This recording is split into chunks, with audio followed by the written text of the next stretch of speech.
सरस्वती जी और उनकी बहू रश्मि के बीच एक दिन बहस छिड़ जाती है। आखिर किसका काम ज्यादा आसान है, बहू का या सास का? माँ जी, सास को काम ही क्या है, आपके सारे काम उंगलियों पे तो हो जाते हैं। कुछ भी। हाँ, हिसाब तो उंगलियों पे ही हो जाता है ना। अरे बेटा, ऐसा सिर्फ अभी लगता है। जो मुझे करना पड़ता है ना, वो तुझे करना पड़े तो समझ आएगा कि असली काम का पहाड़ कैसा होता है। ठेले बराबर वजन भी नहीं है आपके काम में, और बात पहाड़ों के वजन की कर रही हैं आप। तू ऐसा करती ही क्या है घर में बेटा, ये तो बता मुझे। मैं थोड़ी ना कुछ करती हूँ, सब जादू से हो रहा है इस घर में। अरे एक दिन मेरा काम करोगी तो समझ आएगा। Okay okay, shut up. कल से मैं घर के काम करूंगी और तू मेरी जगह हर चीज का हिसाब रखना, ठीक है? ठीक है, ये भी कर लेते हैं। ये सास बहू की डील के बारे में रश्मि के पति अमन को नहीं पता था और ना ही अमन के पिताजी सुरेश जी को। पर गेहूं के साथ साथ जैसे घुन भी पिस जाता है, ये दोनों भी पीसने वाले थे। सुबह अमन उठकर रेडी होता है ऑफिस जाने के लिए, तो पता है उसके कपड़े नहीं निकले हुए हैं। अरे रश्मि, तुमने मेरे कपड़े नहीं निकाले? अपनी माँ से पूछो ना, उन्हीं का काम है ये। अमन अपनी माँ के पास जाता है। अब मेरे कपड़े आज आप देने वाले हो क्या माँ? हाँ, देना तो मुझे ही चाहिए, पर तेरी बहू ने कपड़े धोने ही नहीं डाले, तो कोई भी धुला हुआ कपड़ा नहीं है बेटा। हैं? ऐसा क्यों? कपड़े तो धोने आप ही देते हो ना माँ? अरे बहू ने तुझे बताया नहीं, अब हम अदल बदल गए हैं। मैं अब बहू और तेरी बीवी सास। अमन परेशान हो गया। वो बिना इस्त्री के कपड़े पहनकर ऑफिस चला गया। सरस्वती जी अपने घुटने के दर्द के कारण झुककर घर साफ नहीं कर पा रही थी और ना ही खाना बनाना याद रख पाई। उधर रश्मि पहले ही दिन घर की चाबी घुमा चुकी थी और 300 रुपए का हिसाब अलग नहीं मिल रहा था। पर दोनों का ही घमंड कैलाश पर्वत से भी बड़ा था और दोनों ही खेमे एक दूसरे की बात मानने को बिल्कुल तैयार नहीं थे।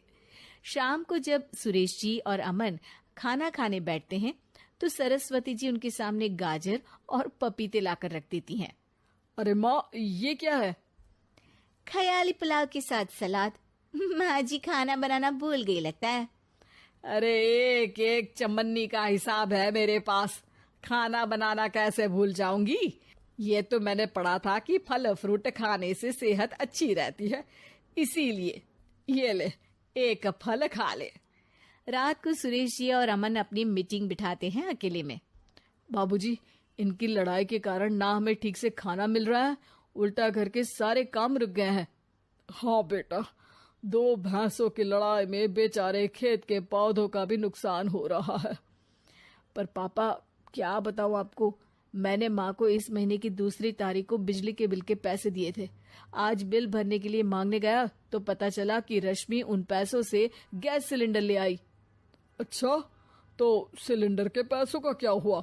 अब सिलेंडर के तो कोई पैसे नहीं थे बाबूजी, हमारे घर पर गैस की पाइपलाइन लगी है ना। बेटा, इन दोनों का कुछ करना पड़ेगा, नहीं तो अपने घमंड के चक्कर में पूरा घर बर्बाद कर डालेंगे ये दोनों। अमन और सुरेश जी काफी सोच विचार के बाद एक निष्कर्ष पर पहुंचते हैं। रात ही को दोनों अपनी पत्नियों की अलमारी से नई साड़ी निकालते हैं और सुबह जब रश्मि और सरस्वती जी उठते हैं तो देखते हैं कि दोनों पति साड़ी पहनकर चढ़ाव पर सब्जियां काट रहे हैं। अरे ये सब क्या हो रहा है? क्या हो रहा है मतलब? आप दोनों अदल बदल हो सकते हो तो हम क्यों नहीं? अरे क्या मतलब? नहीं नहीं, मेरी भी बचपन से किसी की बहू बनने की इच्छा थी, तो आज से सरस्वती तुम बड़ी बहू, मैं मिडल बहू और अमन छोटी बहू। अरे लेकिन सब घर पर बैठ जाएंगे तो कमाएगा कौन?